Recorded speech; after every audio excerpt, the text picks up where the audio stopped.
Welcome to Double Portion Inheritance with Maria Merola and Gary Wold, brought to you by DoublePortionInheritance.com. Since 1981, Maria heard the call of Yahuwah to become a watchman to the house of Yisrael and to those within the traditional Christian church. She was instructed to warn them against the false doctrines and pagan traditions of men. After 25 years of studying Scripture, the word of Yahuwah came to Maria again in 2007 as she was called out of the corporate world to become a full-time intercessor and prophetic teacher. The name of the ministry, Double Portion Inheritance, was given to her after she received the revelation of the two houses of Yisrael from Ezekiel 37:16. The mission of this ministry is to bring together the stick of Judah and the stick of Joseph for the return of the Messiah, Yahushua. And now, Maria Merola.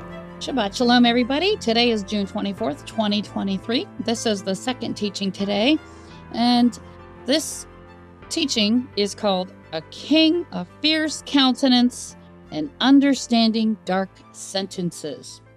And where do we get that from? That comes from Daniel chapter 8, and I'll show you the passage that we're referencing here. Daniel chapter 8, verse 23. That's talking about that in the latter time, which we're in right now, in the latter time of their kingdom, when the transgressors are come to the full, a king of fierce countenance and understanding dark sentences shall stand up. And it says, and his power shall be mighty, but not by his own power, and he shall destroy wonderfully, and shall prosper in practice, and shall destroy the mighty and the holy people. And through his policy also he shall cause craft to prosper in his hands, and he shall magnify himself in his heart, and by peace shall destroy many. He shall also stand up against the Prince of Princes, that's our Messiah Yahushua, but he shall be broken without hand. The title of this message is about the little horn, but I'm taking the message from this blog I wrote called President Trump's Poem about the Snake and the Woman. So in 1968, Oscar Brown Jr. wrote a song entitled The Snake, sang by L. Wilson. The lyrics to this song were recited by President Donald Trump in 2017. I titled this blog, President Trump's Poem about the Snake and the Woman, for the sake of brevity and to make it easier for readers to find it online. I wanted the title to be short and concise. You can listen to the song at this link, okay? Now, this famous song or poem is about a nearly dead snake and a woman that felt sorry for the snake. In this poem, the naive woman took the snake into her home and she nursed it back to health. Once the snake recovered and was strengthened, he bit the woman with a nasty bite and killed her. Well, let's look at the lyrics, okay? The Snake Poem, read by Donald J. Trump. On her way to work one morning down the path alongside the lake.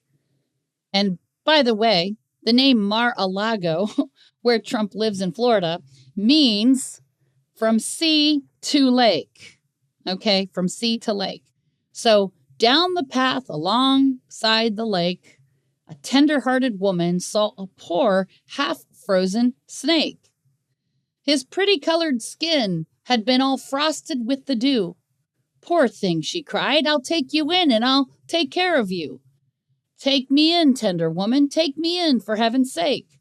Take me in, tender woman, sighed the snake. She wrapped him up all cozy in a comforter of silk and laid him by her fireside with some honey and some milk. And we know that, honey and milk is a reference to the land of Israel, right? She hurried home from work that night, and as soon as she arrived, she found that pretty snake she'd taken to had been revived. Take me in, tender woman, take me in, for heaven's sake. Take me in, tender woman, sighed the snake. She clutched him to her bosom. You're so beautiful, she cried. But if I hadn't brought you in by now, you might have died. She stroked his pretty skin again and kissed and held him tight. Instead of saying thanks, the snake gave her a vicious bite. Take me in, tender woman. Take me in, for heaven's sake. Take me in, tender woman, sighed the snake. I saved you, cried the woman, and you've bitten me. But why? You know your bite is poisonous, and now I'm going to die. Oh, shut up, silly woman, said the reptile with a grin. You knew damn well I was a snake before you took me in.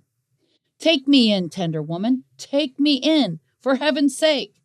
Take me in, tender woman, sighed the snake.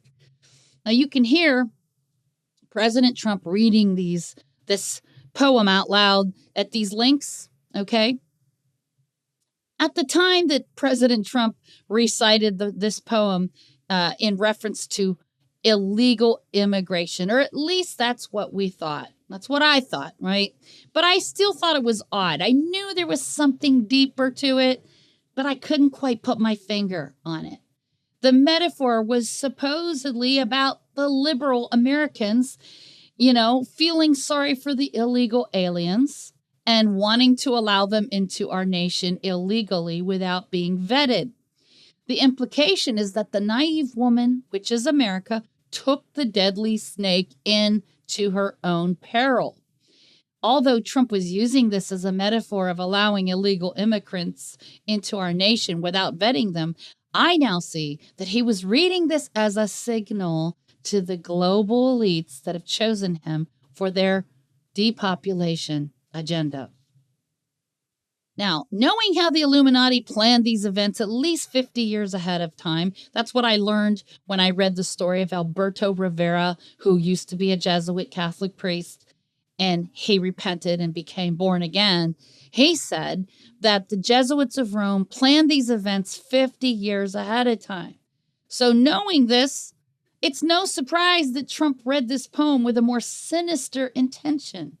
Nobody could have dreamed that his poem of reading this poem was about the quantum dot, patch that are inspired by snake fangs. We'll get to that later. After listening to Trump recite this poem, you'll realize the snake is Trump himself. The nasty bite is the CV. I'm speaking in code. Okay. The woman represents naive Americans. Not only Americans, but people all over the world, including Israel, Bahrain, United Arab Emirates, those who signed the Abraham Accords. These people trust their government. They trust their leaders to, supposedly protect them from a fake, a plan scam-demic with an experimental V. Little do most people realize this was planned many years ago by the most rich and powerful elite families on earth. The QAnon people, which I don't even believe that QAnon is a group of people. To be honest with you, I've been saying this for years, that Q, I believe, is a quantum computer. It's artificial intelligence. I believe AI, artificial intelligence, has been spitting out all this information, and people are, talking about it online on social media. They call it Q drops. But who are they taking their orders from? Not a human being. I believe it's a sentient computer that's telling them the plan. We've often heard the QAnon people say, trust the plan. Well, the plan does not come from Yahweh. The plan comes from a demonic entity. But the QAnon people like to say that Trump speaks in code. What they don't realize is that one of the characteristics of the little horn in Daniel 8:23 is that he understands dark sentences. He even speaks in dark sentences. So here is a graphic I made. In Daniel 8:23, it says, in the latter time of their kingdom, when the transgressors are come to the full, a king of fierce countenance and understanding dark sentences shall stand up. The Hebrew word for fierce is the word az, A-Z, meaning harsh, greedy, rough. In Daniel 7:20, the little horn has a mouth that speaks very great things, and his look is more stout than his fellows. We'll talk about that some more. as we progress. Daniel 8:23 is telling us that the little horn has a fierce countenance and that he understands dark sentences. Now you can see that the word countenance in Hebrew means face. He has a fierce looking look on his face. We can see by the many poses that Trump makes, he has a fierce looking face, a fierce looking countenance. Okay. The Hebrew word for dark sentences is kidah. It means a puzzle. It means a trick or a riddle. Does this sound eerily familiar to you? Do you remember when the serpent did the same thing to Eve in the garden? Didn't he, beguile her? The serpent deceived or tricked the woman. In Bereshit, or Genesis 3:13, and Yahuwah Elohim said unto the woman, what is this that you have done? And the woman said, the serpent beguiled me, and I did eat. I have this funny looking graphic here. And, the woman says, but Yahuwah said, if I eat it, I will die. And the serpent is saying, independent fact checkers have proven this to be false. In other words, he's trying to get her to believe the propaganda. And, as we get closer to the end of this blog, you're going to see the quantum dot patch that will place a mark on the skin, identifying all those who've been bitten by the snake or, received the V. This technology was deliberately patterned after the fangs of a snake.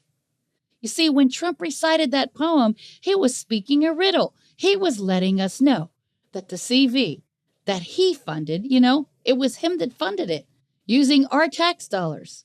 He was letting us know that he was going to use our own tax money to bite us with a nasty bite. In Bereshit, Genesis 3:1, it says, now the serpent was more subtle than any beast of the field, which Yahuwah Elohim had made. And he said unto the woman, yea, has Elohim said, you shall not eat of every tree of the garden? You see, the serpent lied to her and told her it's safe. It's completely safe. But we know that's a lie. We know just the opposite is true. It wasn't safe. Okay, and it's not safe. Is he trying to deceive you into believing that these are not the mark of the beast? The ingredients in them, in these snake bites, contain unclean animals, pig, dog, mouse DNA. In Leviticus 11, we are told that Elohim has listed all the things that are considered unclean for food, that we shall not eat of these things. They are not meant to be consumed by humans. Now, I wrote this blog in January of 2021, but in April of 2022, new information came to light, revealing that the CV contains cobra venom in them. Not only is it talking about the quantum dot patch that is, patterned after snake fangs, but the actual V has a substance in it that is cobra venom, and we're going to talk about that. It's in our water supply, and it's contaminated. This is why people were getting the CV. This is why people were getting sick. First, they were getting sick by the contaminated water, and then they were getting injected with it by the CV, which is the reason for death. Okay, now there is an interview that I highly recommend that you watch with Stu Peters and Dr. Brian Artis, and they're exposing the snake venom that's being used in the CV to depopulate. And, so I recommend that you go to this, to these links here, okay? So additionally, all the snake bites contain something that I'm not going to say out loud, but, I'm going to enlarge the image so you can see it, but they contain aborted, what? And here it is. It says MRC5, human diploid cells, Hep A, MRC5, cellular proteins. You can examine this, and I'm not going to say some of these words out loud because I don't want to attract attention from the artificial intelligence that would try to take down my video. Okay. We are commanded by Yahweh not to partake of swine, rodents, mice, dogs, yet these are present in the CV. Okay. We are also commanded not to partake of human flesh. This would fall into that category of human flesh. Dr. Teresa Deischer said this in August of 2020, August 11, 2020. She said, and this woman knows because she is, this is her line of work. She says that they use aborted, in the V. Babies are born at 5 to 6 months old, alive, with beating hearts and no anesthesia. Okay. And you can go to these links and see for yourself. Okay. Some of these might be YouTube videos that have been taken down by now, but you can go and look at these links that I provided in the blog. Okay. Here's another graphic. Human, bambinos born alive at 5, 6 months old so that their hearts can be obtained beating, and they have to be beating to be used in the V research that's being done. If the heart has stopped beating, it's not useful. You cannot use it. And so these, bambinos are delivered alive and their hearts cut out without anesthesia. It's horrible. Absolutely horrible. This is the mystery of lawlessness that the Apostle Paul Shaul was talking about in 2 Thessalonians 2:7. For the mystery of iniquity does already work. Only he who now lets will let until he be taken out of the way. This word iniquity in the Greek is anomia, and it literally means violation of the Mosaic law, Torah.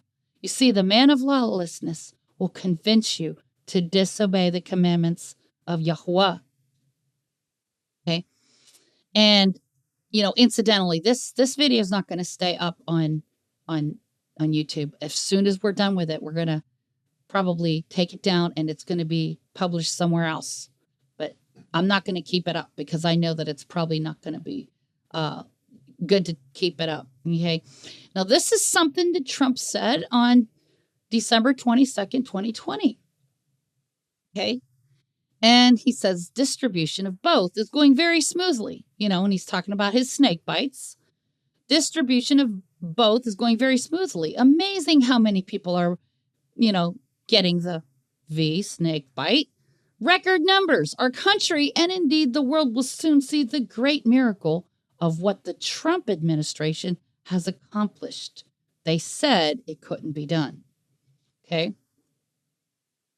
So this was on the winter solstice. President Trump bragged on his Twitter feed about his accomplishments with the distribution of these snake bites, calling it a great miracle.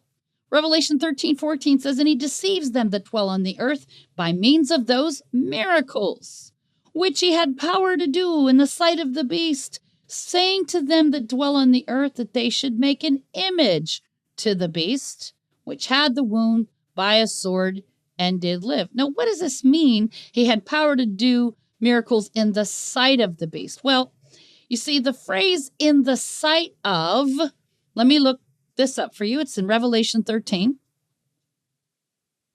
Okay, Revelation 13:14.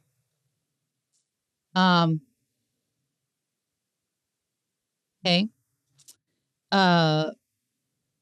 And he deceives them on the earth by means of those miracles, false miracles, which he had power to do in the sight of. So in this phrase, in the sight of, is this word enopian. And it means in the face of, or in the presence of the beast. Well, you have to understand that in Daniel's prophecy, the malach, or the angel, told Daniel that a beast is an empire. A beast is a kingdom, right? So in the face of, or in the presence of what beast? Well, the end time beast. the empire, the final empire, the eighth kingdom on earth. From the beginning, we had Egypt was the first world empire. And then after that came Assyria, and then Babylon, and then Medo-Persia, and then Greece, and then Rome, and then Great Britain, and now America's the eighth kingdom on earth, the eighth beast.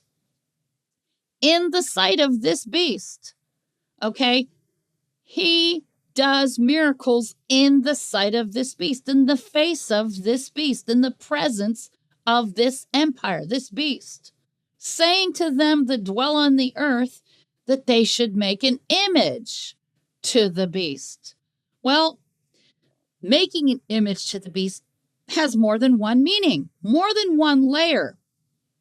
I believe it has to do with changing the DNA, altering the DNA so that the person's DNA is changed from being, the person who receives this into their bodies intravenously, they cease to be human and their DNA changes into a beast.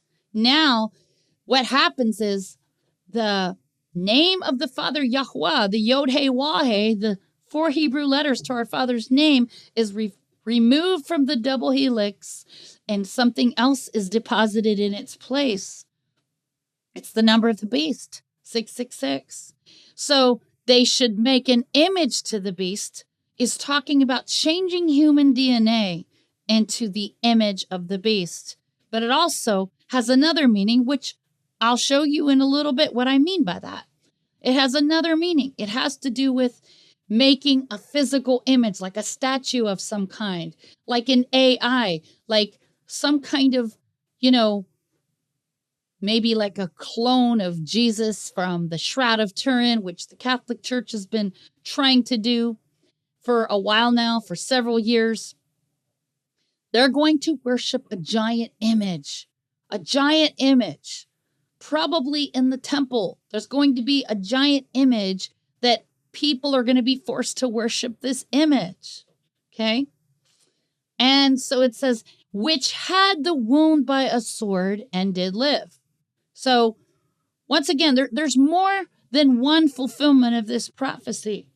The beast, which had the wound by a sword and did live, I believe is referring to the Holy Roman Empire. You see, the papal government was dethroned by Napoleon Bonaparte in 1798, but then in 1929, Mussolini gave the papal government back its authority, back its power, with this treaty called the Lateran Treaty. And at the time when that happened, all the newspaper headlines were saying the deadly wound of the papacy has now been healed. So the Holy Roman Empire was the beast that had its wound healed, okay? But originally the wound was administered by a sword. Now that word sword has more than one meaning. It's the Greek word makira. It means a knife, but it can also mean judicial punishment. So I believe that the beast which had the wound by a sword was initially the papacy, the papal government, which had its wound healed in 1929. But now, in today's present time, I believe that President Trump is going to become the embodiment of this revived papal Roman Empire. I believe he has been the one chosen to bring forward this revival of the Holy Roman Empire. I mean, after all, he did graduate from a Jesuit Bible college, and Pope Francis is the first Jesuit in history to become a pope. So we've got, people in control of this country that are following the Illuminati plan. So the beast which had the wound by a sword. Well, Trump is definitely suffering a deadly wound by a sword. In other words, by all appearances, it looks like his political career is dead. It's over because the word sword means judicial punishment, and he's being indicted. But it says that he's going to live.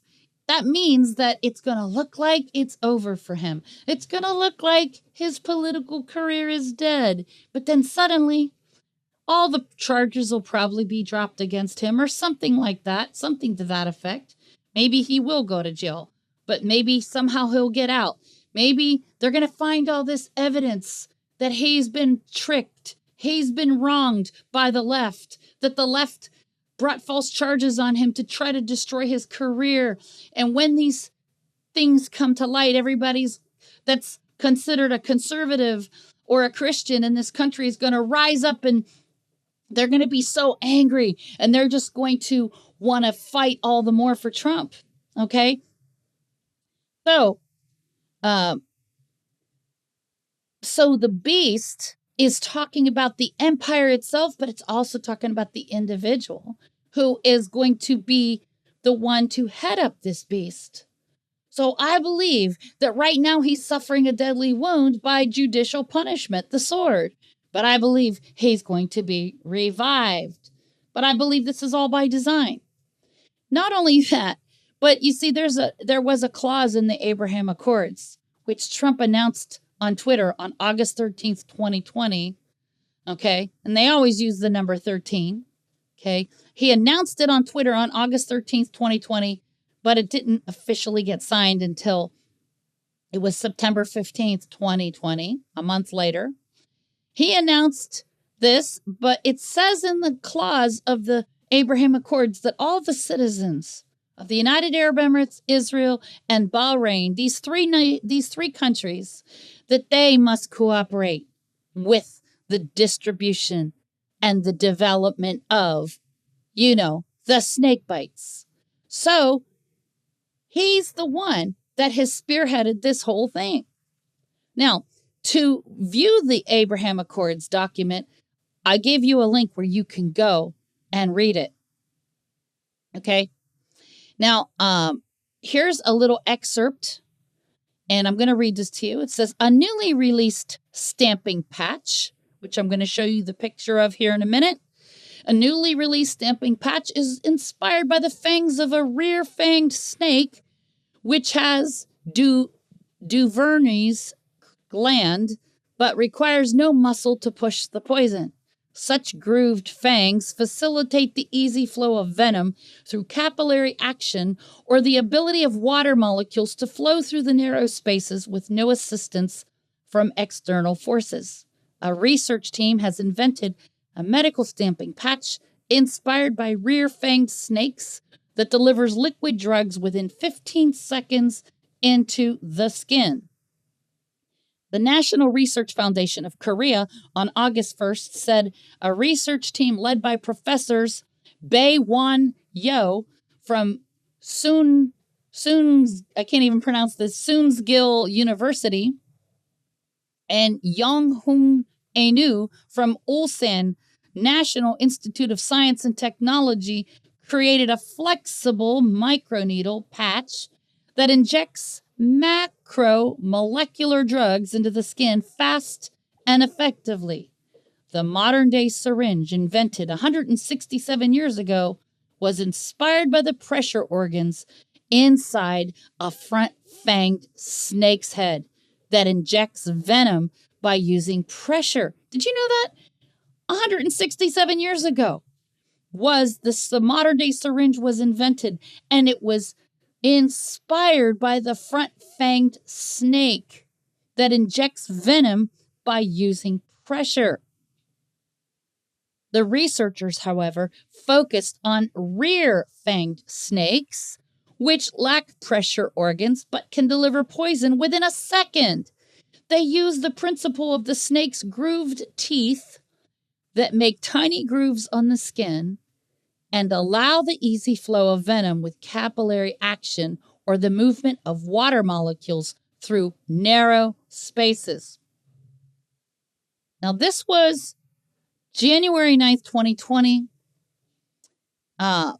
President Trump spoke at a rally in Huntington Center, Toledo, Ohio. And he said, well, actually, this was from March 11th, 2021. Trump says he hopes Americans remember him when they take, his snake bite. Okay.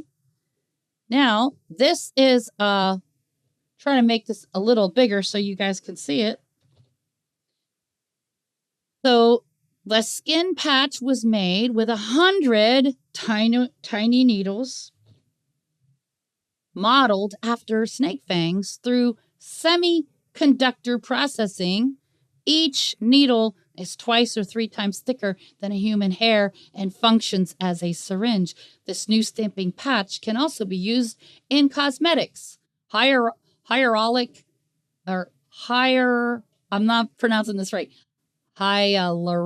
acid, vitamin A, and other natural plant extracts can be injected into the skin without using hypodermic needle injections. The research team plans to hold further studies on its invention with pharmaceutical companies. By avoiding the pain associated with hypodermic needles injections, we can further strengthen the benefits of a syringe, Bay said, adding, "This result is the innovation of another level of technique handed down over 167 years ago." You see, the original technology for syringes came from, yes, a snake fangs. As part of a project for supporting basic science research by the Ministry of Education, this study was published on the cover of the journal Science Translational Medicine on August 1st, 2019. I've given you some other links that you could go to, and you can see it says Duvernoy's gland. Okay, the gland enables the fangs to go into the skin and deliver the poison. Okay, and then this is what the quantum dot patch looks like. Now, there's some articles here. New medical stamping patch inspired by rear-fanged snakes. Invisible ink could reveal whether kids have been, snake bitten. Quantum dots from sugar snake. Luciferase, quantum dot CV, the Bill and you know what, Gates satanic agenda. Dr. Merola talks about the horrifying quantum dot tattoo, a Rockefeller tracking plan. Now, I made this graphic here. You can see from the Left Behind series, the Christian movie called Left Behind, the actor that plays the part of the Antichrist, Nikolai Carpathia, looks eerily similar to Donald Trump when he was young. And he's holding up a green syringe, green serum. And as you can see, he looks eerily similar to the young Trump. The green serum is obviously a hint about the snake bite. Okay. And a new study published in the Journal of Clinical Investigation has identified a snake venom-related enzyme that may be the key cause of related mortality. Okay. And let's continue. We're almost done. This is going to be a short one.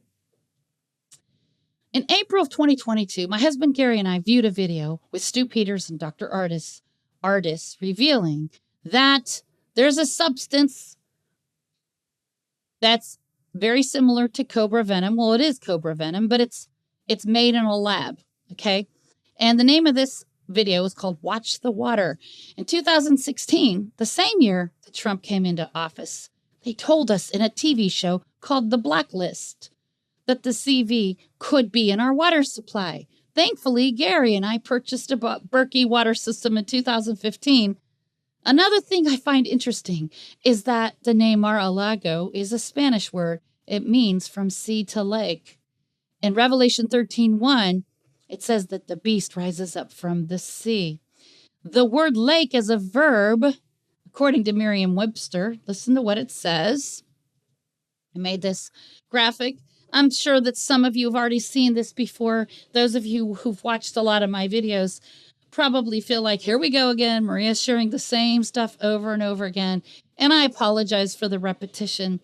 But, for those who haven't seen it yet, I continue to put this information out because I want everybody to get the memo. I want everybody to be educated. So I apologize to those of you who've already heard it before and feel like it's repetitive. But we know that there's still people out there who haven't heard it yet. So thank you for your patience. Okay, so in this graphic, you see the cover of Time magazine, and you see what it says on the cover. the plague election. And you see Trump swimming in an ocean filled with these, little balls that look like, pathogens. And Mar-a-Lago in Spanish, from sea to lake, the beast rises up from the sea. The word lake as a verb, according to Merriam-Webster, means to cause blood to undergo a change in which the hemoglobin becomes dissolved in the plasma. Revelation 17:5, the waters which you saw where the horse sits are peoples and multitudes and nations and tongues. So this is the waters, right? And what does Dr. Artist say? That these waters have been contaminated with snake venom. And who's in the water? The snake himself and the pathogens, okay? Revelation 13:3, and his deadly wound or his plague was healed.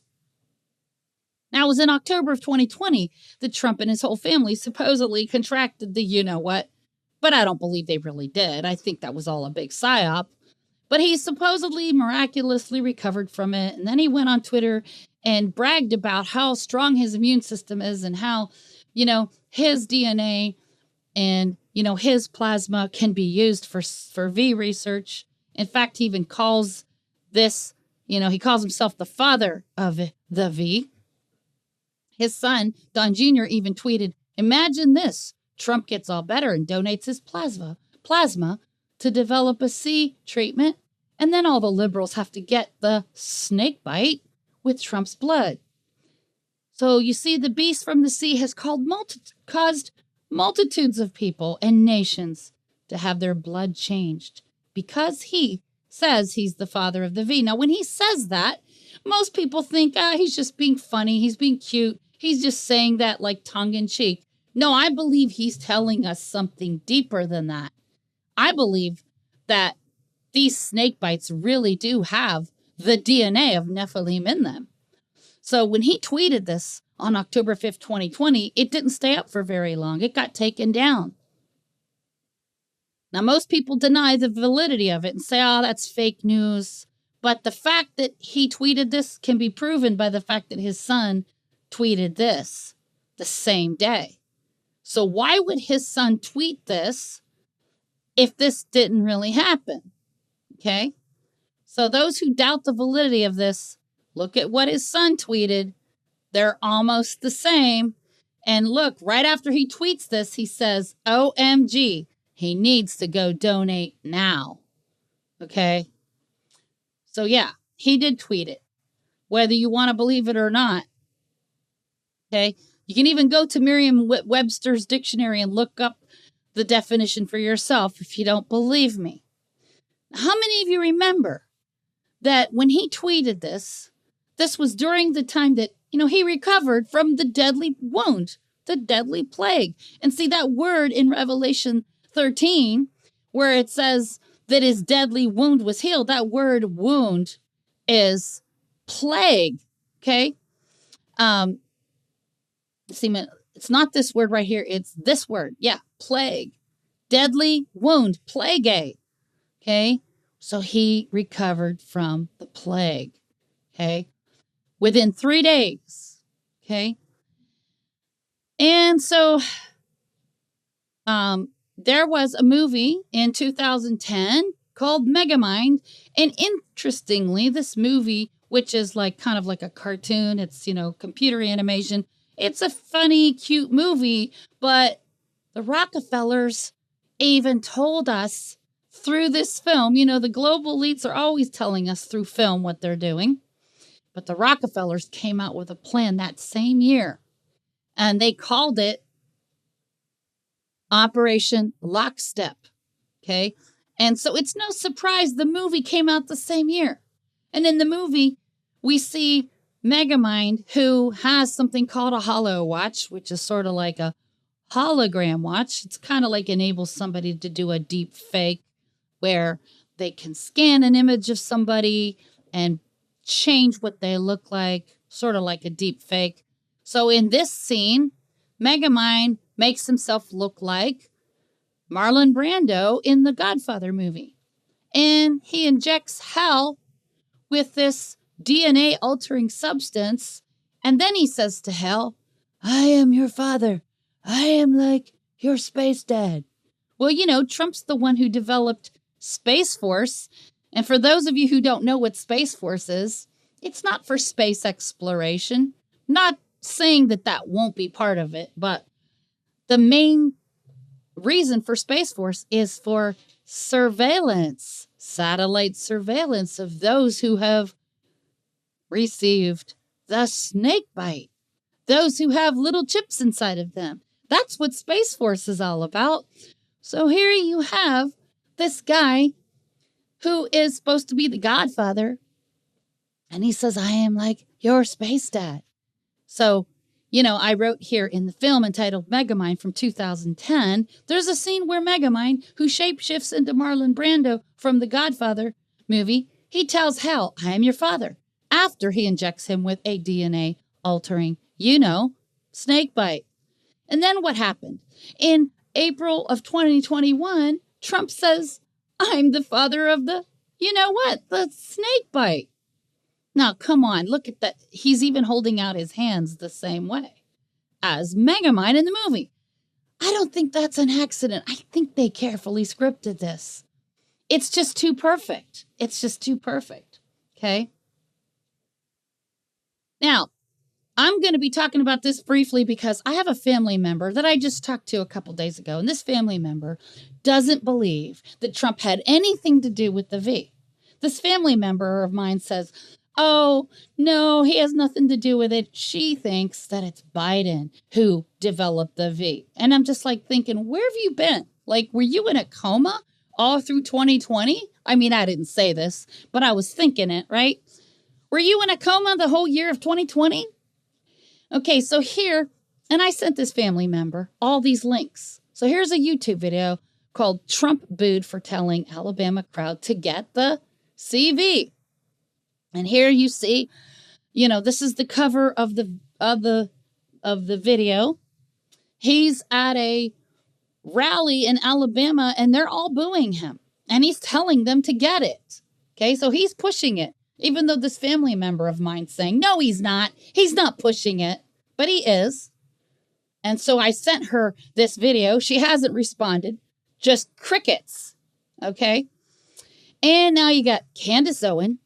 She is upset with Trump. She said she's so annoyed with him now that she's planning on voting Democrat. She wants to vote for RFK, Robert F. Kennedy, because he's anti-V. Okay. And she even says in the video, she says, even though I don't support other things that the Democratic Party supports, like abortion and things like that, she says, this issue of the V is so important to me, I'm willing to vote Democrat just because of this one issue. But see, here's what I think is going on. And I'm just going to postulate here. I think, and there's been suggestions of this, that RFK, Robert F. Kennedy, could end up being Trump's vice president.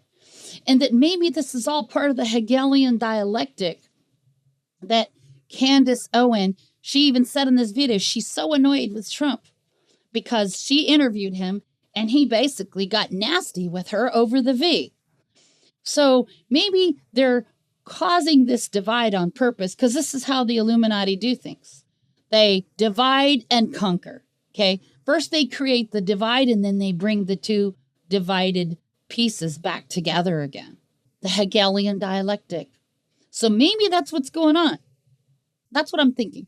So there's 3 videos. Why Trump got upset with me. Candace Owens turns on Trump over his pro-V rhetoric. Trump is really wrong for this. Okay, so this is what she says. Now, this was the actual interview where she's telling Trump how dangerous the V is. And he's like, no. And he's getting really frustrated with her. And he's kind of, being insulting towards her and wouldn't let her talk, shut her down. Here's the video. Trump brutally schools Candace Owen on V. But see, listen, these people are all actors. I believe they're playing this out on purpose. But there's been rumors that perhaps Trump may choose RFK to be his vice president. And that will help tone down some of his, pro-vaccine stance. And it'll appear like, well, Trump can't be as pro-vaccine as he has been pretending to be, because why else would he have a vice president who's been very vocal against vaccines? So that'll help bring together, the dialectic. See, it's all part of, the show, how they trick people. They're all part of the Hegelian dialectic, okay? Now, to this family member, you wouldn't believe me that Trump was the main one who spearheaded all of this. Here's an article. It says, V bait and switch as millions pulled from the WHO.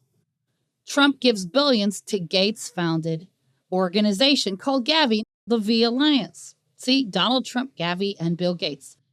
Everybody wants to blame Bill Gates and Fauci, but somehow, Trump has just remained clean through all of this, unscathed, untouched. So everybody wants to blame Fauci and Gates, but where's Trump's role? Oh, he doesn't know any better. Oh, he didn't know. He didn't know it was dangerous. Are you kidding me? But this is how people are. They're so beholden to him, they're willing to give him a pass, but they don't give a pass to Bill Gates. They don't give a pass to Fauci, but they do give a pass to Trump. I mean, it's really crazy how they don't see that he's involved. In fact, there's this video where, Candace Owen even says, oh, Trump is from the older generation. The older generation, like our parents and grandparents, they trusted so much in the medical community. But nowadays, we younger generation, we get it. We know about Big Pharma. So she's still giving him a pass, even though she doesn't agree with him and she's annoyed with him. She's making excuses for him and acting like he just doesn't know. He's just from the older generation. That's not true at all. We all know that. We all know this is deliberate. Okay? And then here's another article that you can click on. Trump appoints Gates-tied pharma exec as a V czar. Okay? This was in May of 2020. He appointed a czar, a V czar. Okay? And here's the article. Trump appoints Gates-tied pharma exec as the czar. A czar is like a Caesar. That's a Russian name for Caesar. Somebody who is in control of something that is so astronomical. It's so huge. It goes all over the world. So he appointed these two guys in May of 2020. So people who act like, oh, it's Biden who did it. No, Biden just picked up the baton and continued where Trump left off. But I believe they allowed things to look like Biden is in control to take the heat off of Trump. Trump's the main perpetrator. Don't let anybody tell you differently. And here's another article. Trump signed $900 million Johnson & Johnson contract for CV while he dismissed fears and held rallies. And here's the graphic. He signed a $900 million contract with our tax money. This was April of 2020. So people who are ignorant and giving him a pass and acting like he didn't know any better, please, people, this is the snake right here that administered a deadly bite. And when he told the poem, he wasn't talking about illegal immigration. You see, the global elites, the Rockefellers and the Rothschilds, they're the ones funding all of this. And Trump is just following the script. That's what people need to understand. He is following the script.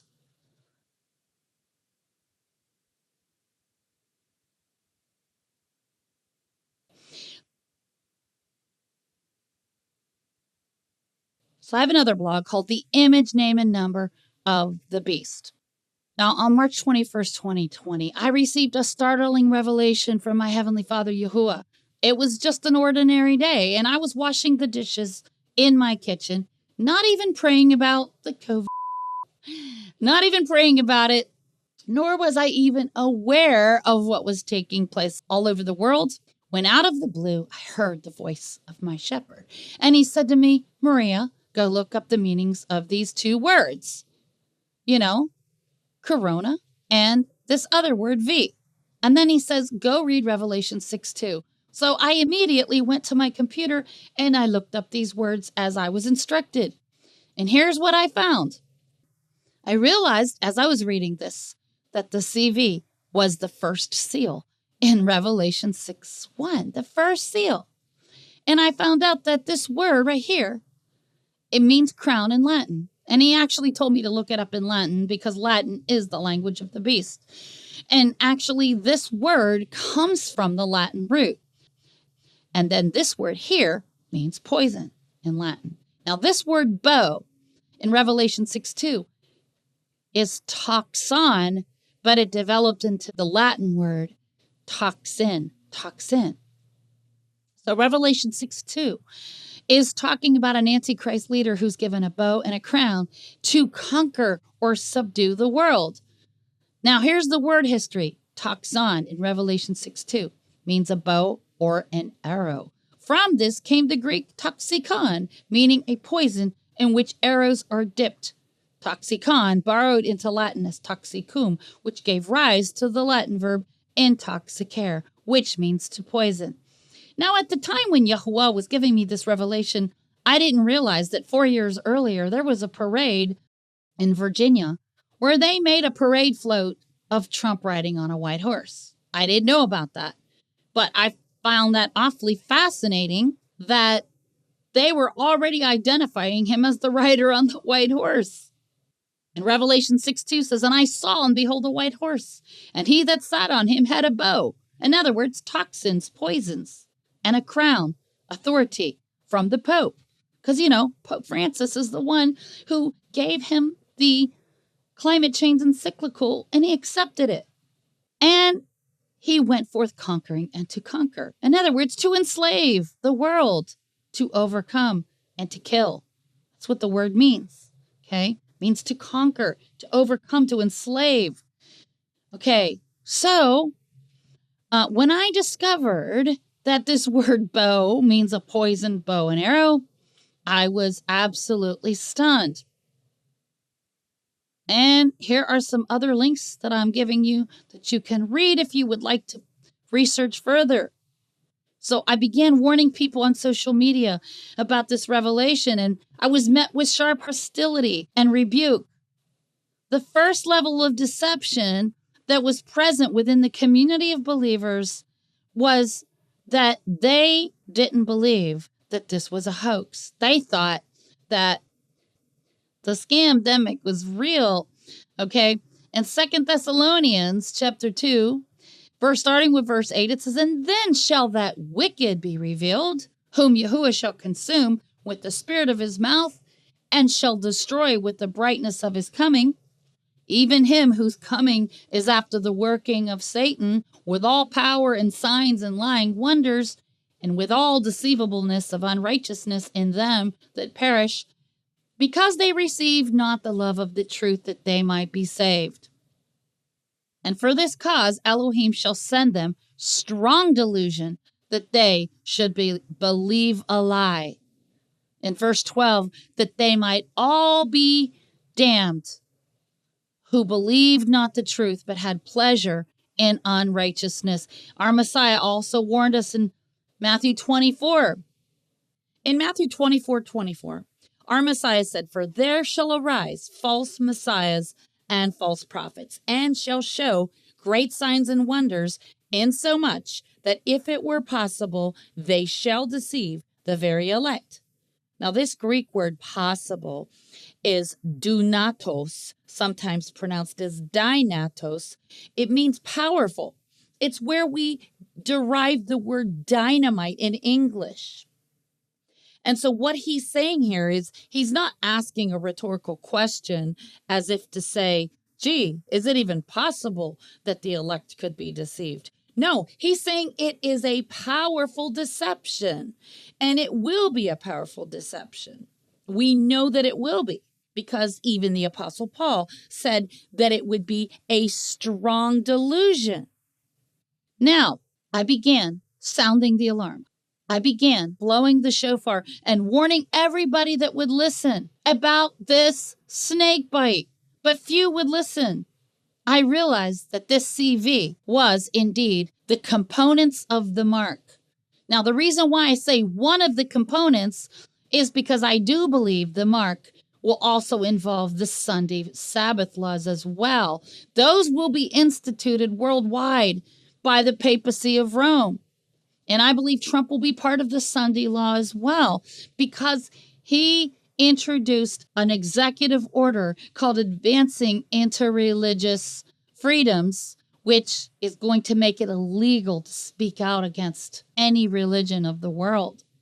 On June 2nd, 2020, President Trump signed an executive order called Advancing International Religious Freedom. The order defines international religious freedom as a moral and national security imperative, further solidifying religious freedom as a foundational principle of American foreign policy. Under the order, the United States will prioritize religious freedom in our foreign aid programs and other economic tools to help advance these goals. At President Trump's direction, the State Department will coordinate with U.S. aid to ensure at least $50 million per year is allocated for programs that advance international religious freedom. To read the full text of this executive order, you can see the link in the description of this video. Thus, I believe the mark of the beast has a physical fulfillment pertaining to the human body, but I also believe it has a spiritual fulfillment pertaining to the human spirit, the soul, and the mind. Now, I have another blog called The Mark of Yahuwah or The Mark of the Beast, where I explain that I believe the mark is twofold. It's physical, but it's also spiritual. And it has to do with a religion, the one world religion of anti-Mashiach. And, we all know that Pope Francis, who I believe he is also another anti-Mashiach. He is spearheading the one world religion. But Trump's Abraham Accords is also helping this to be spearheaded as well. Okay, so this is a graphic I made. The beast wants to counterfeit Yahuwah's image. He wants to counterfeit his name and his number. Now, right here, it says in Genesis 1:26, and Elohim said, let us make man in our image after our likeness. Now, this word our is not there in the Hebrew. It just says, let make man image likeness. So, Trinitarians like to use that to act as if Yahuwah is three separate persons. But he's not. He's not three separate persons. He's one person who takes on different roles. He takes on the role of father. He takes on the role of a son. He takes on the role of the bridegroom. But anyway, the point is he makes us in his image. And in Genesis 1:27, Elohim created man in his own image, singular image, not images, plural. But guess what? The carbon atom, this is a carbon atom, has 6 electrons, 6 protons, and 6 neutrons. So this is the mark of man. Now, everybody acts like the number 666 is inherently an evil number, but what people don't realize is that 666 is not an inherently evil number of itself, because even Yahuwah uses this number throughout the creation. He uses this number in the carbon atom because 6 is the number of man, because we were created on day number 6. So it's no accident that there's 6 electrons, 6 protons, and 6 neutrons. So why are there 3 6s? Because Yahuwah, although he's only one person, he manifests as Father, Son, and Holy Spirit. He also is the one who is and who was and who is to come. The number 3 is his number because he resurrected on the 3rd day after being crucified. So 666 is not really inherently an evil number, but of course the devil wants to hijack that number and use it for his own purpose, okay? Now, the mark of the beast involves 3 separate things that Satan wants to counterfeit from the creation account. Number 1, the image of a man, created by Yahuwah, Genesis 1:26 through 1:27. The image of the beast, Revelation 13:14. So he wants to counterfeit the image of man by creating clones, artificial intelligence. He wants to recreate us into his image, which is the image of the beast. He also wants to replace the Father's name, Yahuwah, Yod-Heh-Wah-Heh, which is already encoded into our DNA. He encoded his name into us by breathing his life into us. Genesis 2:7. So the name and number of the beast, which is spoken of in Revelation 13:17 through 18, is patterned after 666. In other words, he doesn't want us to be in the image of Yahuwah, so he's taking out the image of Yahuwah and he's replacing it with his number. Okay? The Sabbath of Yahuwah, which is his seal, his mark upon humanity. Genesis 2:2. Yahuwah says, my Sabbaths are a sign between me and you forever. They are a sign of the covenant. Well, guess what? Satan's got his own false Sabbath and his own false Jubilee. The global reset. This is Satan's counterfeit Jubilee. Satan's counterfeit Sabbath, which was invented by Rome. The Sunday Sabbath is a counterfeit Sabbath. Okay? And here you have, I don't know if you can see it, but it says black goo, carbon 666, and the mark of the beast. Okay? So they're planning, or they've already started using this stuff, this, I'm trying to be careful how I say it, but it's, it's this black goo that's, in the substance that changes and alters your DNA. Okay? And Satan's grandest lie, transhumanism, changing us. This book here is written by a guy named Pastor Mike Hoggard, Triple Helix, genetically changing mankind into beasts. So in other words, what he wants to do is add another helix. Instead of a double helix, he wants to give humans a third helix, changing our image. Okay? Now, the number of Yahuwah is, Yod, which is the number 10, has the numeric value of 10. Hey has the numeric value of 5. The wall, in modern Hebrew, they call it a vav, has the number 6 value. And then the last hey also has a number 5 value. So these letters together add up to 26. 2 plus 6 is 8. Okay? So this is what the devil wants to do. He wants to counterfeit everything so that he can look like he is the creator. Now, here's some more links that you can go to read these 2 blogs I have called Is the CV the Mark of the Beast? CV, Prelude to the Mark of the Beast. Now, not too long after I began warning people on social media about the gene-altering effects of the CV, new scientific data became available about how our Creator's name is already written into our human DNA. Scientists are actually calling the human genome the book of life. Isn't that amazing? Would this be the very book of life that Scripture is describing? In Revelation 3:5, he that overcomes, the same shall be clothed in white raiment, and I will not blot out his name out of the book of life, but I will confess his name before my Father and before his Malachim, angels. So in other words, if you take the mark of the beast, that will blot out his name from your DNA, which will blot out his name from your DNA. Okay? Which will also blot out your name from the book of life. Revelation 13:8. And all that dwell upon the earth shall worship him, whose names are not written in the book of life of the Lamb slain from the foundation of the world.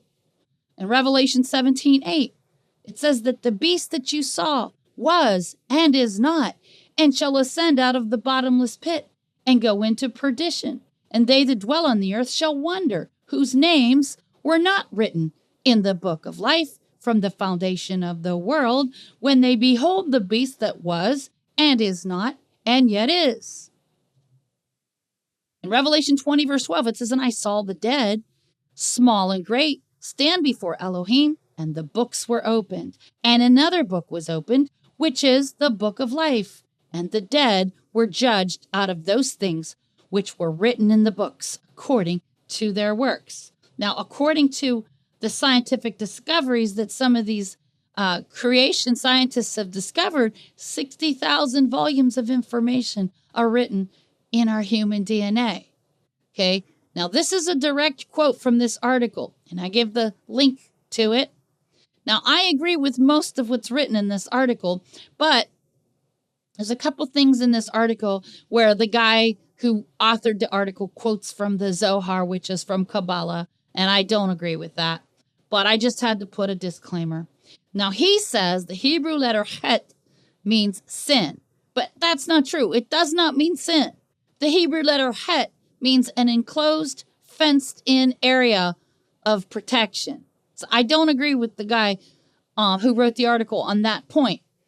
But the DNA is composed of 4 elements. What are these 4 elements? Hydrogen, nitrogen, oxygen, and carbon. When put together, they form these 3 letters, Yod, He, Waw, and then the letter G, which is Gimel. So it's Yod, He, Waw, Gimel. When the carbon is replaced with nitrogen, we have all colorless, odorless, and invisible gases. They form the letters Yod, He, Waw, He, which is the name of our Elohim. Now, I recommend this article to go to called The Hidden Name of the Creator in Your DNA. Now, compare this 4-lettered name to the 4 elements that make up human DNA and discover an ancient secret of creation. The key to translating the code of DNA into a meaningful language is to apply the discovery that converts elements to letters. Based upon their matching values of atomic mass, hydrogen becomes the Hebrew letter Yod, which is what the English letter Y stands for. Nitrogen becomes the letter He, which is represented by the English letter H. Oxygen becomes the letter Waw or Vav, which is represented by the English letter W, and the carbon becomes the Gimel, the G. These substitutions now reveal that the ancient form of Yahweh's name, Yod He Waw He, exists as the literal chemistry of our genetic code. Through this bridge between Yahuwah's name and the elements of modern science, it now becomes possible to reveal the full mystery and find even greater meaning in the ancient code that lives as each cell in our bodies. And I have another article here. What is nitrogen? What is the nitrogen cycle? And why is it the key to life?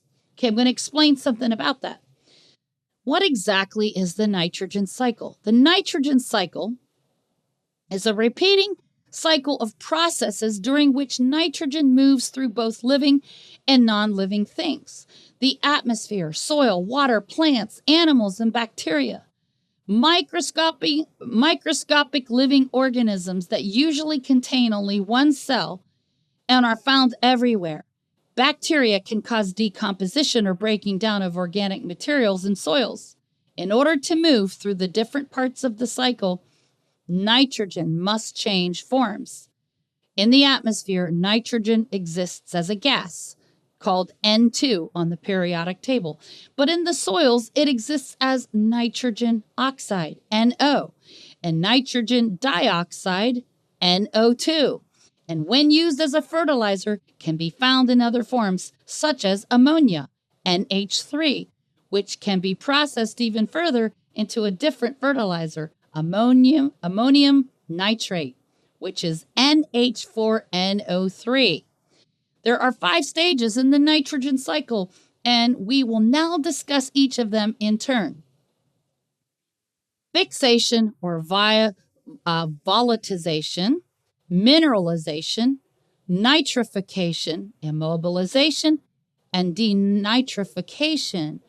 In this image, microbes in the soil turn nitrogen gas, N2, into what is called volatile ammonia, NH3. So the fixation process is called volatilization.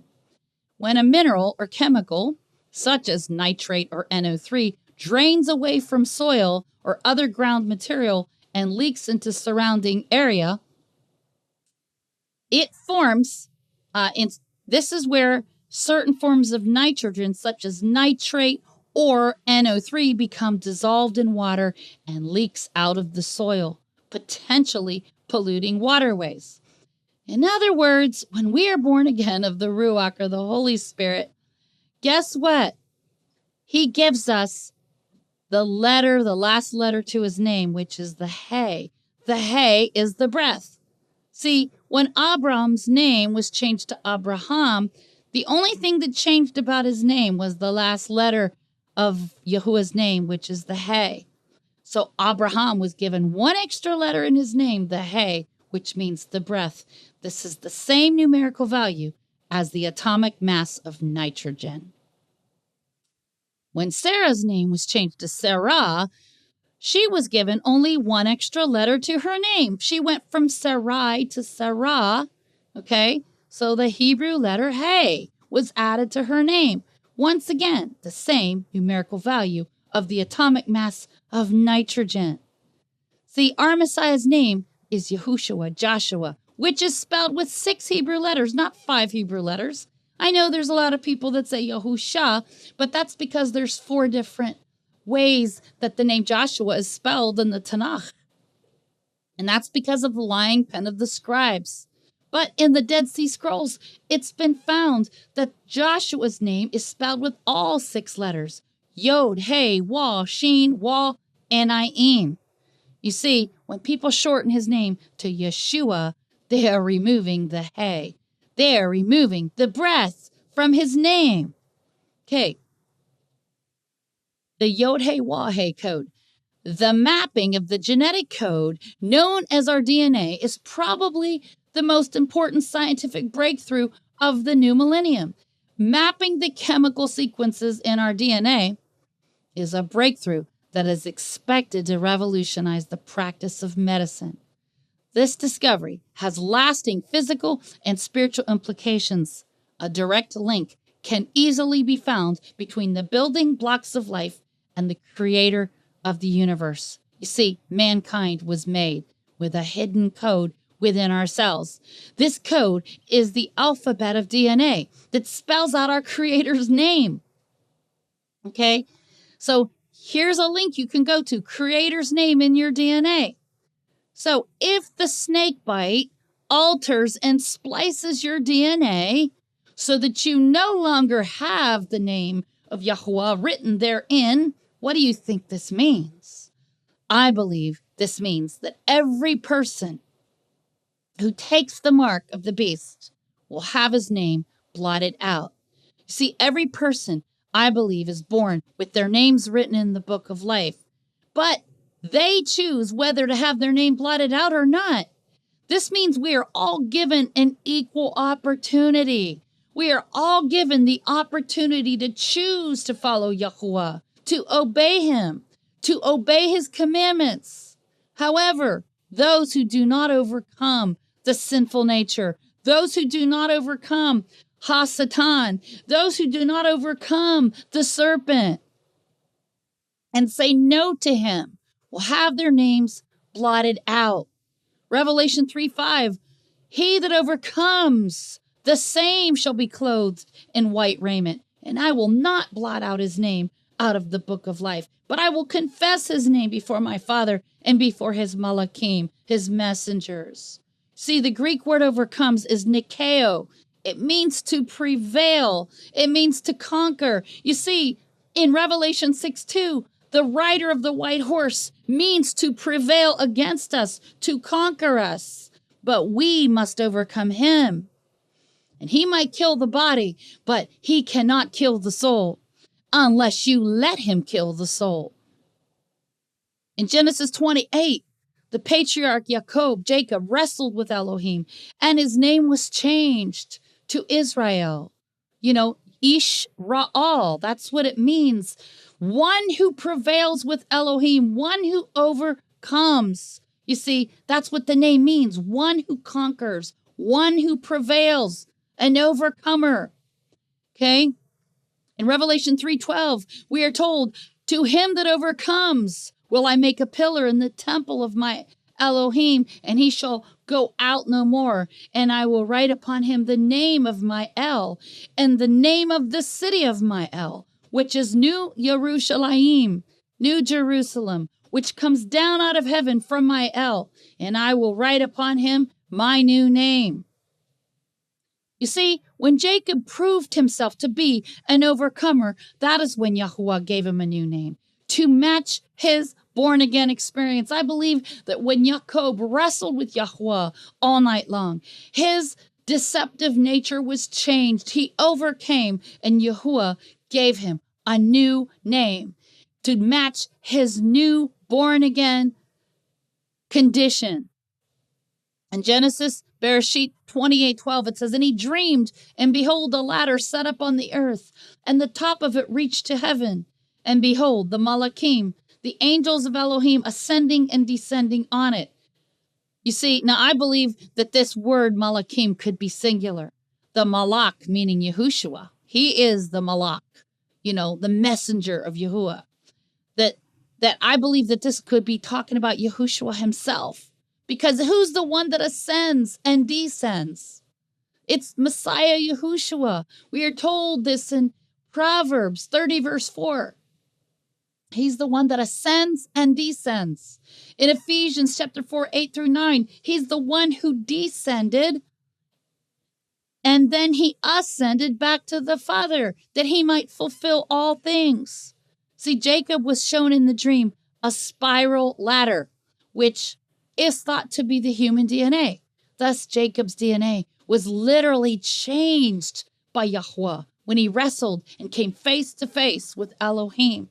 You see, to belong to Israel is to be one who conquers, one who overcomes, one who prevails. Now, here is a graphic I made. It shows a staircase that's formed in the Fibonacci pattern. Fibonacci was an Italian guy that was like an artist, a physicist, and it's named after him, the Fibonacci pattern. Here's the DNA, the double helix, and here's what the staircase looks like. It's like a spiral staircase. You can see people climbing up it. Now, I'm going to describe what I think about this spiral staircase that Jacob saw in his vision. The true spiritual meaning of Jacob's ladder. You see, Jacob's ladder symbolizes the DNA of Yahuwah imparted to him when he entered into a covenant with Elohim. Jacob's sinful, fallen nature was changed when he repented and thus received the renewed DNA of Elohim. See, when we sin, when Adam and Eve sinned in the garden, their DNA was perfect before they sinned. And then something happened. When they sinned, they ate the tree of knowledge of good and evil. And when they ate of that tree, their DNA became corrupted. Okay? But see, Messiah Yahushua's blood restores our DNA back to the way it was before Adam and Eve fell in the Garden of Eden.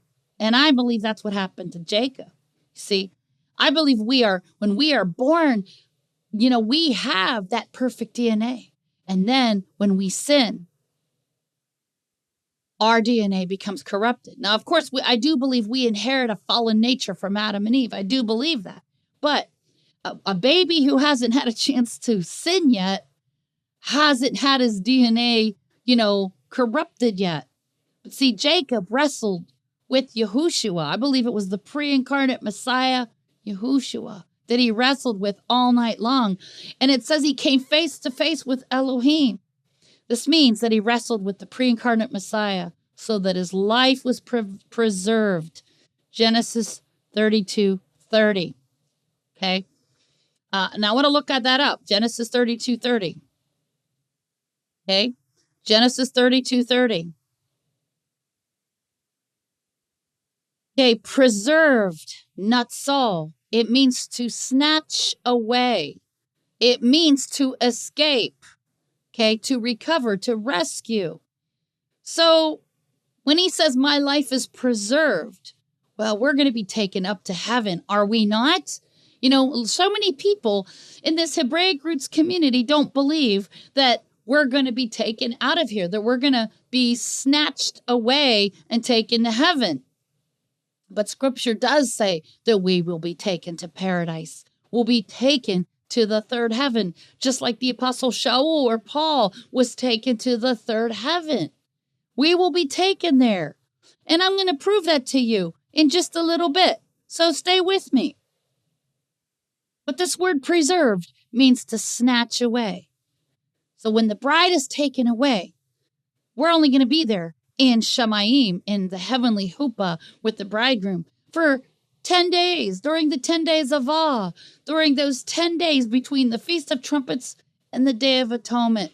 But we are told in Revelation 19 that we're coming back with him. The bride is coming back as his army. And we're going to fight against the beast. And we're going to fight against the beast's army. The bride's going to be changed, transformed into incorruption. You see, Elohim was letting down his ladder, his DNA to the earth so that Jacob might ascend. And you see that word ascend is aliyah. How many of us have heard that word aliyah? You know, we hear that all the time. Have you made aliyah? You know, aliyah means to ascend, you know. So we are going to ascend to heaven. The covenant. I skipped a paragraph here. See, Elohim was letting down his ladder, his DNA to the earth so that Jacob might ascend. That is to communicate with Elohim, just as human DNA can transfer knowledge and information bidirectionally. And so do the Malachim, the angels. In other words, ascending and descending on Jacob's ladder. Okay? The covenant that Yah established with Jacob, permitted communication or fellowship with Elohim. Thus, it was like a portal. It was a gateway into the dimension of Shamayim, heaven. This was Jacob's born-again experience. It is when Yah gave him a renewed DNA, thus establishing a ladder or a portal, a gateway into the realm of the Spirit. You see, when we are born again, we receive the DNA of Yahushua. Therefore, we become one flesh and one spirit with him as his bride. Okay, now I recommend these articles. Is the genome the book of life? If the DNA molecule is the book of life, it's a very strange book indeed. Now, in Daniel chapter 2, he was shown an image of a man made of 4 different types of materials, each symbolizing different empires in history. The 2 iron legs represent the Roman Empire, divided into 4 parts. There's the Holy Roman Empire of Europe. There's the Ottoman Empire, composed of the Islamic nations. However, the clay symbolizes human DNA, as Yahuwah created Adam from the dust of the earth. The dust of the earth, if you look it up in the Hebrew, it means miry clay. Okay, so the vision shown to King Nebuchadnezzar was interpreted by Daniel. And this is what is taking place right now. So with the CV, with these snake bites, we have been seeing that the iron and the clay are coming together. In other words, they call it CRISPR technology. It replaces the double helix of the human DNA with a triple helix comprised of the DNA of fallen angels. Now let's read this. This comes from Daniel chapter 2. Whereas you saw the feet and toes, part of potter's clay and part of iron, the kingdom shall be divided, but there shall be in it of the strength of the iron, for as much as you saw the iron mixed with miry clay. Okay, 242, and as the toes of the feet were part of iron and part of clay, so the kingdom shall be partly strong and partly broken.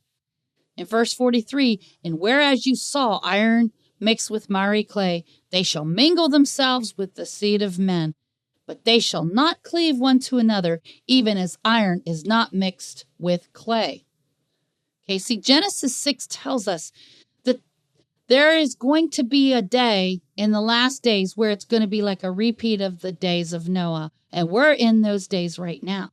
Our Messiah warned us that the end of days would be just like the days of Noah. In Genesis 6:4, we are told there were Nephilim, giants in the earth in those days. And also after that, when the sons of Elohim came in unto the daughters of Adam, humans, and they bare children to them, the same became mighty men, powerful tyrants, which were of old, olam, eternity. See, when it says they were of old, That word in Hebrew is olam, which means eternity. In other words, these are supernatural beings, men of renown, famous people from mythology like Zeus and Hercules and the Epic of Gilgamesh. Okay, the end time beast power is using the V to mingle the seed of the serpent with the seed of humans. As a matter of fact, in the television miniseries from 2009 entitled V, V stands for visitors. And I think it's interesting that they use the letter V for visitor, even though it can also mean something else, the snake bite, right? This is an accurate predictive programming here. And Gary and I watched it just so we could, even though it was creepy, we wanted to see what their agenda is. Now, I know some people are going to get offended because I'm, debunking the flat earth movement, but I am 100% sure that this flat earth movement is all part of the Nephilim agenda. You see, they put the V under the flying saucer, and it looks just like what people see in graphics depicting the flat earth. And I believe the reason they're doing that is because they want us to think that we are living underneath their dome. And these Nephilim are, our creators, that they're the ones that have created humans. Okay, so don't fall for it, people. Okay, don't fall for the flat earth. It is deceptive. It is very deceptive. It's a lie. And I know people are going to get mad and they're probably going to defriend me or whatever, but I don't care. I'm going to speak what I know that Yahuwah is showing me. Flat earth is a lie. It's not of Yahuwah. Okay? So, we've all seen predictive programming about this in a lot of different movies. The flat earth model is like the Stargate Atlantis portal. I believe they're telling us that this is part of their agenda to convince us that we're trapped under their dome and that they're doing this to create a portal into the Stargate Atlantis for the Nephilim. Okay? Let me find something else. This is a graphic I made. The ancient Sumerians worshipped Kelne, the fortress of Anu. Anu existed in Sumerian culture as a dome that covered the flat earth. So this religion of flat earth goes all the way back to the ancient Sumerians. And you'll notice they love to use their domes, like the Capitol Dome in Washington, D.C., the Vatican Dome, the Dome of the Rock. And then, of course, there's a dome over the so-called flat earth. Now, this comes out of this museum. It's Samuel N. Kramer's Sumerian Mythology, a study of spiritual and literary achievement in the 3rd millennium BCE, Philadelphia, Pennsylvania, University of Pennsylvania Press, 1998. It says, a biblical profile of Nimrod, Kelne, fortress of Anu. Anu existed in Sumerian culture as a dome that covered the flat earth. Flat earth is pagan, people. Come out of her, my people. Come out of her. Now I'm going to show you another one, so bear with me. Right now, we're in the middle of a pole shift, and scientists have been noticing this for years, that the magnetic North Pole of the Earth is trading places with the magnetic South Pole. We're told in Isaiah 24, it says, behold, Yahuwah makes the earth empty and makes it waste and turns it upside down and scatters abroad the inhabitants thereof. Now, according to the flat earth model, if the earth is going to be turned upside down, this is what an upside down flat earth would look like. It means that all the waters of the earth would all collect into this dome like a bowl. Okay. And that means the sun and the moon inside of the, so-called dome would all be underwater. So right there, that shows that this whole belief is fallacious. It doesn't even make sense. Okay. So here is a graphic I made in Amos 8:9. It says, and it shall come to pass in that day, says Yahuwah, that I will cause the sun to go down at noon, and I will darken the earth in the clear day. We're seeing these anomalies with weather patterns happening right now. There's a pole shift going on. Isaiah 24:1 says, behold, Yahuwah makes the earth empty And when we look at that word empty, it's the Hebrew word bakak, which means to depopulate. Wow, we're seeing that happening. And it says he's making it the earth waste and he's turning it upside down. Now, what is taking place right now since CERN opened up a portal, or, they activated their particle collider? We're seeing the same thing that took place in that movie from 2009 called V for Visitor.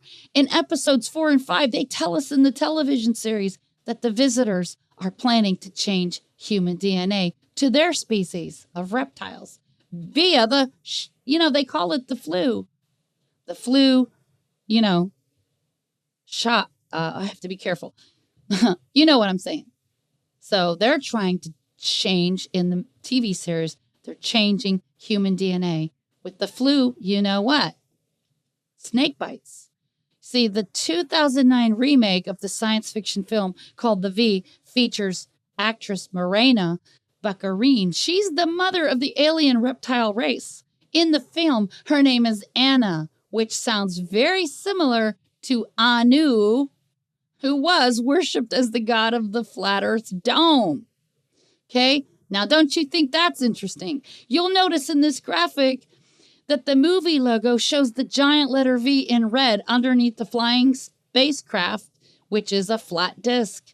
As a matter of fact, it closely resembles the flat earth model. V is a science fiction franchise created by an American writer, producer, and director named Kenneth Johnson about a genocidal invading alien race known as the Visitors. They're reptilian humanoids disguised as human beings trying to take over Earth.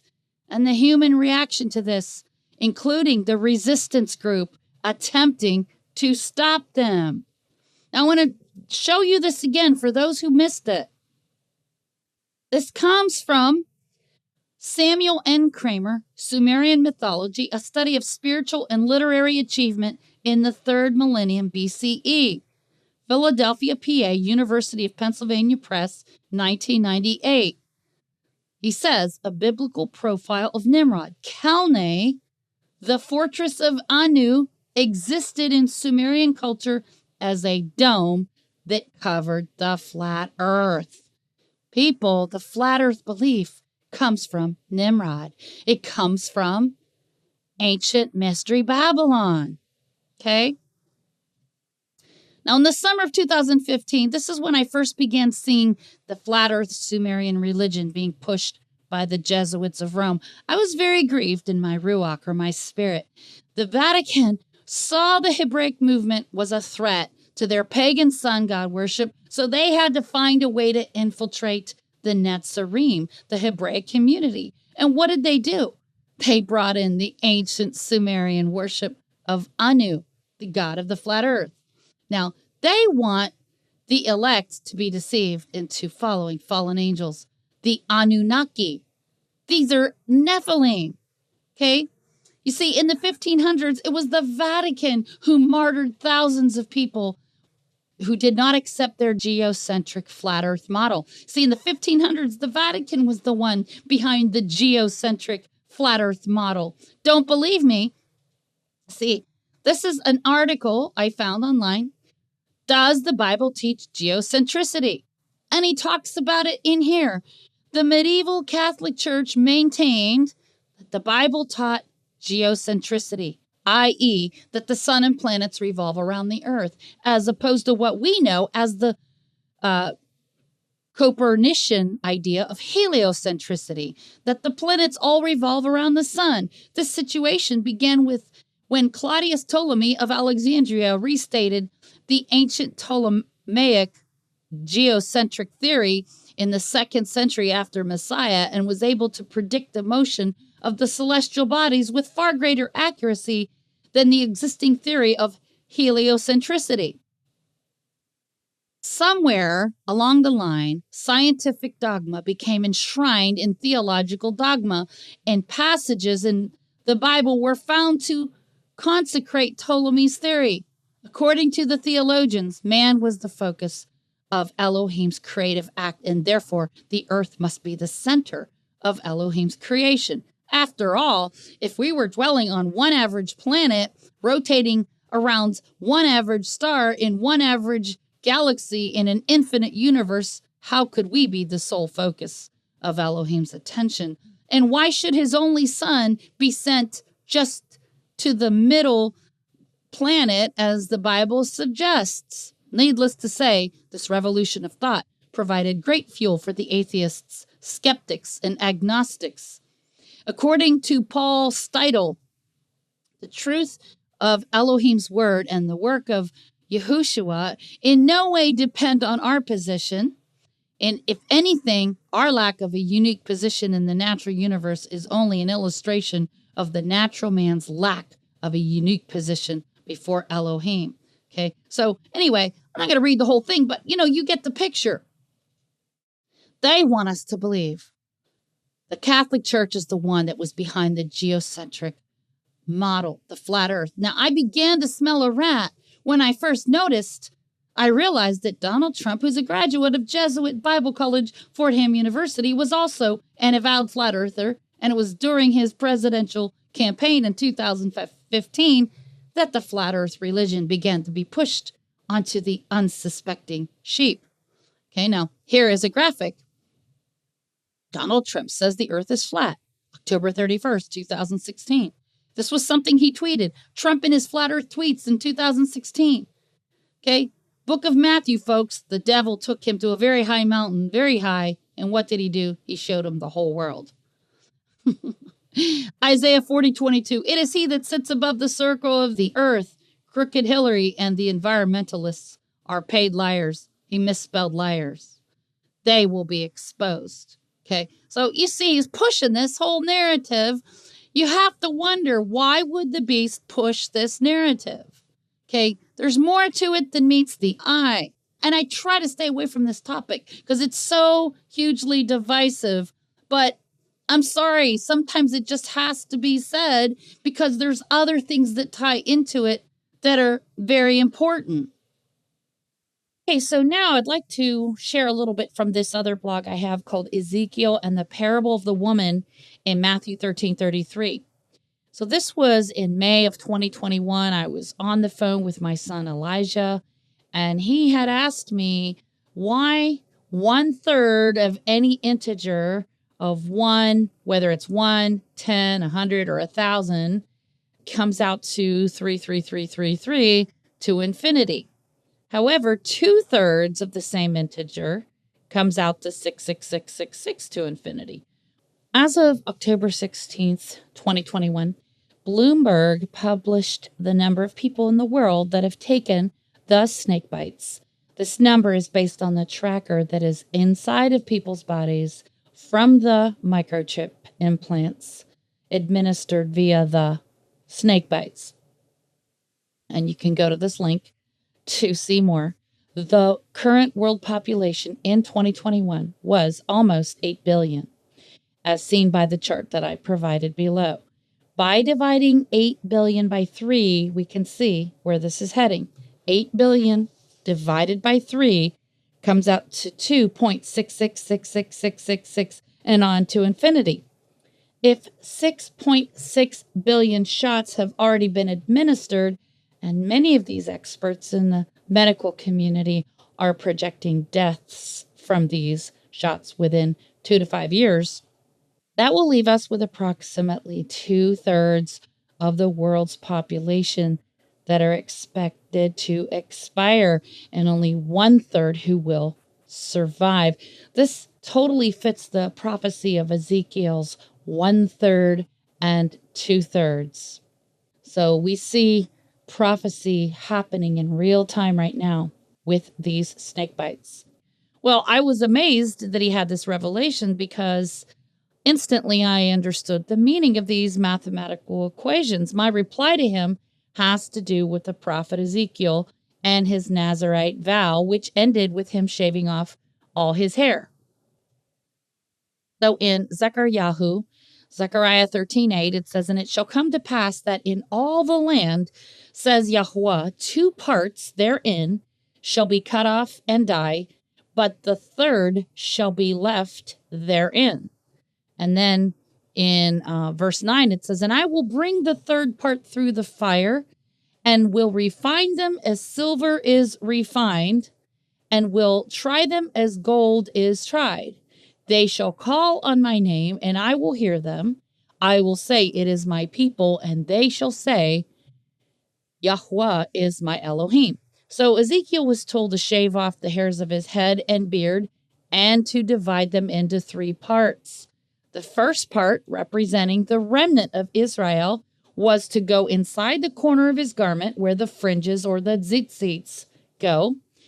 And to learn more about this command, I recommend reading Numbers 15:38 and Deuteronomy 22:12. And another third of his hairs were to be burned with fire, and the other third were to be struck through with the sword. This will be the judgment that comes upon those who take the mark of the beast. The ones who have Father Yahuwah's name in their foreheads, according to Revelation 14:1, will be reserved in the corner of the garment. In other words, where the tzitzits or the fringes are placed.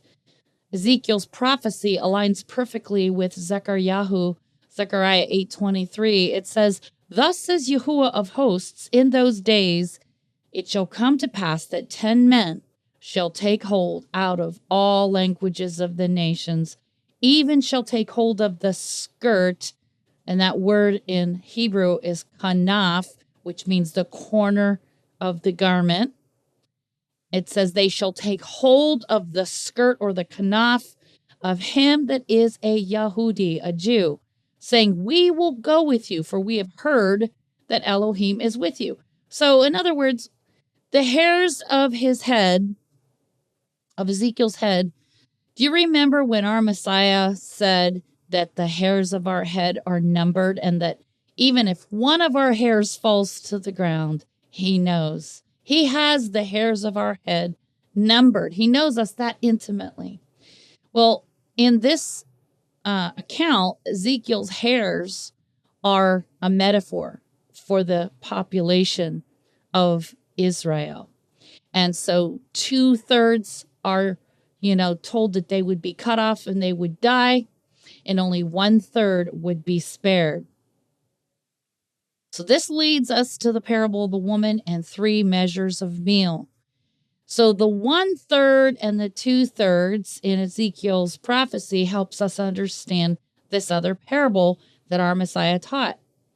And he talks about the woman with 3 measures of meal in Matthew 13:33. And I always find it interesting that, the original scriptures did not have chapters and verses in them. But it seems like almost supernaturally, some of these passages have numbers, passages and numbers that pertain to the passage itself. So there are 3 groups of people within the household of faith that will be divided up according to their faith in Messiah and their works of obedience.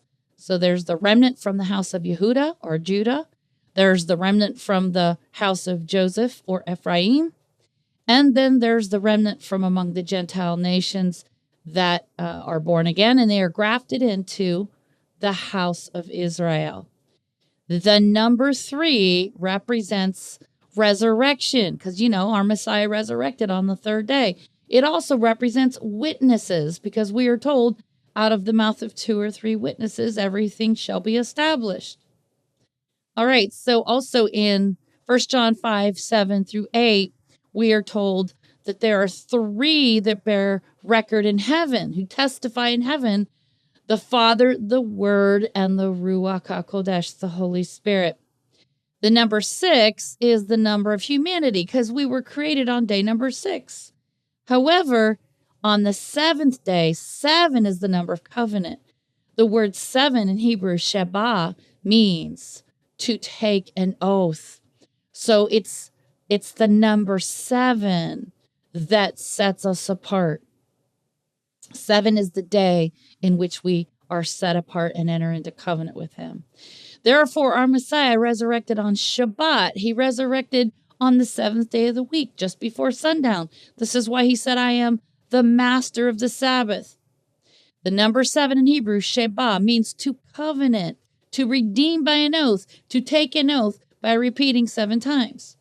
Now, if you are among the 1/3 who keep his covenant, evidenced by the 7th day of the week, in other words, we keep his covenant, we keep his commandments, we keep his 7 feasts, then you will be resurrected with Messiah. Hence, you will be among the 3 to infinity. However, if you are among the 2/3 that worship the beast and do not obey the covenant of Yahuwah, you will be among the lawless one. In other words, the beast. Hence, 66666 to infinity. I found that rather interesting. Now, I want to share this little graphic I made. It says the beast wants to counterfeit Yahuwah's image, name, and number. Now, I already shared that in the previous blog that I shared with you, so there's no need for me to elaborate on that. But here's something interesting. So the image of man created by Yahuwah, according to Genesis 1:26 and 27, is what Ha-Satan wants to counterfeit. Instead of us being created in the image of Yahuwah, he wants to change our DNA so that we are now created in his image, the image of the beast, according to Revelation 13:14. The other thing he wants to counterfeit is the name of Yahuwah, which is encoded into our DNA, the DNA of every human being. Yahuwah breathed into mankind the breath of life, Genesis 2:7. In exchange for Yahuwah's name and number, Ha-Satan wants to remove the name of Yahuwah from our DNA, and he wants to insert in it a triple helix, a 3rd helix that contains 666. The Sabbath of the Creator, which is the seal or the mark upon mankind, Genesis 2:2. This is something that Yahuwah has given us as a sign that we are in covenant with him. However, Ha-Satan wants to counterfeit this with a false Sabbath. Of course, he's already done it when the Catholic Church changed the Sabbath to Sunday. But it's going to become, I believe, a global law that people are going to have to keep Sunday holy versus the Sabbath of our Creator. And those who do not comply will be punished. There's also rumor of the global reset, which is Satan's counterfeit jubilee. You know, when our Messiah came the first time, he came in a jubilee year. And when he comes again, he's going to come again in a jubilee year, setting the captives free. Well, Satan has a counterfeit for that as well. So I see how Ha-Satan has a counterfeit for everything. Now, as of October 16th, 2021, Bloomberg published this, and this actually is a tracker that has said that this is the amount of people that have been given the snake bite. Okay, so take a look at this graphic. It says more than 6.66 billion, snake bites given. In the U.S., 407 million have been administered.